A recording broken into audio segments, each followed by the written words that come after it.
Hi guys, good morning. Happy Wednesday. So, nag-cooking na sad ko in the morning, no? So, ang ato luto is gulay. O gulay na with petchay. And pritong bangus with sayote.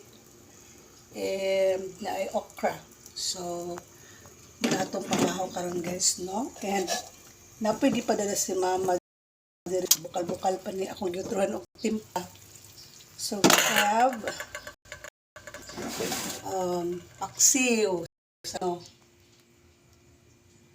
yummy ang paksiw. And then, murag diet na dyan ko karon ko ang rice and may gulay. So, pag breakfast, murag gina-control na akong self na gamay rin ako, okay?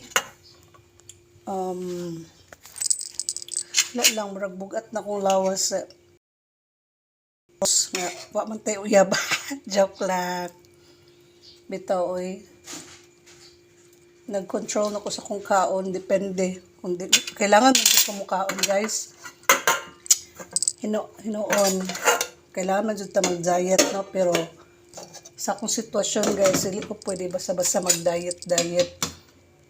Kaya study ko, guys, unya, gutom biya na, mabung biya, puta, sige, tagtuon, tapos, di, kami magkaon, di ba? And then, ato na siyang kaon si Berocca, guys. Sayo kayo na maligay isda. So, ang akong paborito in the morning, 100 kilo sa tabilos. Isda. Sayo kayo na sila maning kamot o trabaho, guys, no? So, mora to, guys. So, mamaho sa ako karon.